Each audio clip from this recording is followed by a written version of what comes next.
2024 புத்தாண்டு பிறந்திருக்கிறது. பிரதமர் நரேந்திர மோடி முதல் பயணமாக தமிழ்நாட்டிற்கு திருச்சிக்கு வருகை தந்திருக்கிறார். பாரதிதாசன் பல்கலைக்கழகத்தின் பட்டமளிப்பு விழாவில் பங்கேற்று அவர் பேசியிருக்கிறார். தொடர்ந்து திருச்சி விமான நிலையத்தின் புதிய முனையத்தை அவர் திறந்து வைத்து பேசிய பேச்சும் அரசியல் களத்தில் எதிரொலிக்க தொடங்கி இருக்கிறது. மிக குறிப்பாக உலகின் எந்த மூலைக்கு சென்றாலும் தமிழை நான் புகழாமல் இருப்பதில்லை என்பது தொடங்கி வணக்கம் எனது தமிழ் குடும்பமே என்பதில் இருந்து தமிழ்நாட்டிற்கு 2.5 மடங்கு, அதாவது 2004 2014 ஐக்கிய முற்போக்கு கூட்டணி ஆட்சிகளின் தமிழகத்திற்கு ஒதுக்கப்பட்ட நிதியை விட 2.5 மடங்கு அதிகமாக ஒதுக்கப்பட்டிருக்கிறது என்ற கருத்தையும் முன்வைத்திருக்கிறார். முன்னதாக பேசிய தமிழ்நாடு முதலமைச்சர் மு.க. ஸ்டாலின் தமிழகத்தில் மழை வெள்ளத்தால் பாதிக்கப்பட்ட மாவட்டங்களுக்கு இயற்கை கடும் பேரிடராக அறிவித்து தேசிய பேரிடர் நிவாரண நிதியில் இருந்து கூடுதல் நிதி ஒதுக்கிட வேண்டும் என்ற ஒரு கோரிக்கையை மீண்டும் வலியுறுத்தி இருக்கிறார்.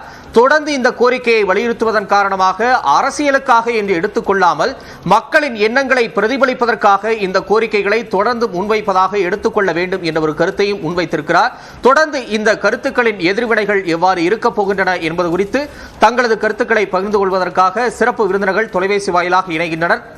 தற்போது நம்முடைய விமர்சகர் டாக்டர் சுமந்த் சி ராமன் இணைகிறார். வணக்கம் டாக்டர் சுமந்த். வணக்கம் தம்பி. இப்ப பிரதமர் நரேந்திர மோடி அவர்களுடைய இந்த பேச்சு, குறிப்பா வணக்கம் எனது தமிழ் குடும்பமே தொடங்கி தமிழ்நாட்டிற்கு மிக அதிக அளவில் நிதி ஒதுக்கப்படுகிறதுன்னு சொல்லியிருக்கக்கூடிய இந்த பேச்சை எப்படி புரிஞ்சுக்கலாம்? இதனுடைய தாக்கம் எப்படி இருக்கும்? தமிழ்நாடு அரசு இருக்கக்கூடிய அமைச்சர்கள் இன்க்ளூடிங் முதலமைச்சர் தொடர்ந்து தமிழகத்துக்கு போதுமான நிதி ஒதுக்கப்படுறது இல்ல, ஒரு தமிழகம் வஞ்சிக்கப்படுகிறதுங்கிற ரீதியான பேச்சு தொடர்ந்து இருந்திருக்கிறது. இப்போ கிட்டத்தட்ட 3 ஆண்டு காலமாகவே இருந்திருக்கிறது. அதற்கு ஆதாரத்துடன் அதை கவுண்டர் பண்றதுக்காக இந்த பேச்சு வந்திருக்கலாம்.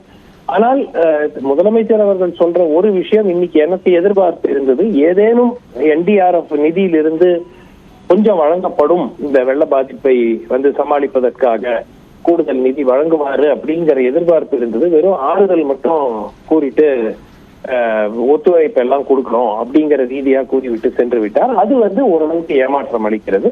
ஆனால் பொதுவாக தமிழ்நாடு திட்டமிடப்பட்டு வஞ்சிக்கப்படுகிறதுங்கிறதுக்கு எப்பவுமே ஆதாரம் இருந்ததில்லை. அதை முறியடிக்கும் வகையில பிரதமர் பேசியிருக்கிறார். இந்த பேச்சினுடைய தாக்கம் எப்படி இருக்கும் டாக்டர்? ஏன்னா இப்ப புத்தாண்டு பிறந்திருக்கு, முதல் பயணமா அவர் தமிழ்நாட்டுக்கு வந்திருக்கிறார். பல்கலைக்கழக பட்டமளிப்பு விழாவிலையும் சரி, திருச்சி விமான நிலைய அந்த திறப்பு நிகழ்வுலையும் சரி அதை வலியுறுத்தி சொல்கிறார். இப்ப பிரதமர் தமிழ்நாட்டுக்கு அதிக முக்கியத்துவம் கொடுக்கிறார், நிதியில் அதிக முக்கியத்துவம் கொடுக்கிறார் அப்படிங்கிற விஷயம் எல்லாம் எந்த அளவுக்கு அரசியல் களத்துல எதிரொலிக்கும்? இது ஒரு அரசியல் பயணமா நம்ம பார்க்கலாமா?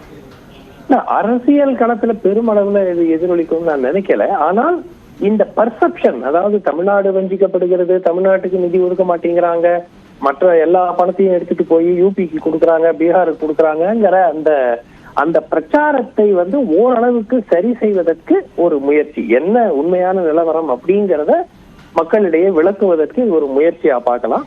ஆனாலும் பிரதமர் 2.5 மடங்கு அதிகமாக வழங்கி இருக்கிறது என்று கூறினாலும் இந்த வெள்ள பாதிப்பு ஏற்பட்டிருக்கும் போது மற்ற மாநிலங்களுக்கு, குஜராத் போன்றோ இல்ல இமாச்சல் பிரதேசத்துக்கு வழங்கப்பட்ட கூடுதல் நிதியை போன்று தமிழ்நாட்டுக்கு இதுவரை வழங்காமல் இருப்பது மிகவும் ஒரு ஏமாற்றத்தையும் வருத்தமையும் அளிக்கிறது.